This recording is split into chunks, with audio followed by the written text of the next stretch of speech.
तर पहलगाममधील दहशतवादी हल्ल्यानंतर मे महिन्यातील काश्मीर टूर हे संकटात सापडलेले आहेत। मे आणि जून महिन्यासाठी आतापर्यंत विदर्भातून हजारांच्या वर पर्यटकांचे बुकिंग झालेले होते आणि अशामध्येच पर्यटकांनी जाणं कॅन्सल केलंय।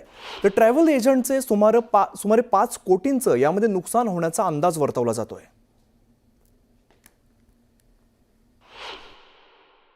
काश्मीरमध्ये झालेल्या भ्याड हल्ल्यानंतर आता काश्मीरला जायचं की नाही असा सवाल जो आहे तो पर्यटकांच्या मनात आहे आणि याचा फटका जो आहे तो आता ट्रॅव्हल्स इंडस्ट्रीला बसायला सुरुवात झालेली। आपल्यासोबत विदर्भाचे ट्रॅव्हल्स असोसिएशनचे सचिव अकोलकर सर आहेत। सर, 2 दिवसापूर्वी जी काही घटना झाली आणि त्या घटनेनंतर आता लोकांच्या मनात प्रचंड दहशत आहे। तुमच्याकडे ज्या काही बुकिंग्स होत्या एप्रिल मे महिन्याच्या त्या बुकिंगच्या बाबतीत आता काय होतं आहे? कारण अशी माहिती मिळते की लोक आता तिकडे जायला नकार देखील देतात।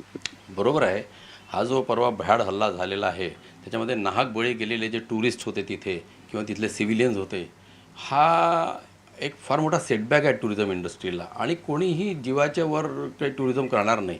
पर्यटन डेफिनेटली सगळ्यांना आवडतं, पण पर्यटन at the cost of life करणार नाही। म्हणून ज्यांचे बुकिंग आता आहे तर त्यांनी ते लगेच कॅन्सलेशनकडे त्यांनी आपलं इच्छा जाहीर केलेली आहे की त्यांना आता काश्मीरला जायचं नाही, कारण की सुखाचा दिव दुःखात का टाकावा हा त्याच्यामागचा उद्देश आहे। हां, लोक जे या विंडोमध्ये जेवढे लोक आहेत त्यांनी तर 99% लोकांनी म्हटलं आहे की आम्हाला कॅन्सलच करायचं आहे। मी माझ्या फेलो ट्रॅव्हल एजंट लोकांशी जेव्हा बोलत होतो यात काल परवापासून, तेव्हा असं लक्षात आलं की 800 ते 1000 बुकिंग तर कॅन्सलेशनसाठी ऑलरेडी आलेले आहे काश्मीरला, ज्यांनी ऑलरेडी बुक केलेलं आहे। आणि म्हणजे जे काही मी असेस करू शकलो सिच्युएशन त्याच्यानुसार, तर हा लाखो रुपयाचा फटका आहे म्हणजे ट्रॅव्हल इंडस्ट्रीला ॲज अ होल आणि त्या इंडिव्हिज्युअल ट्रॅव्हल एजंट्सचा आणि तिथे असणारे जे हॉटेल्स आहे किंवा व्हेकल ओनर्स आहे किंवा रेस्टॉरंट ओनर्स आहेत त्यांच्यासाठी हा मोठा फटका आहे।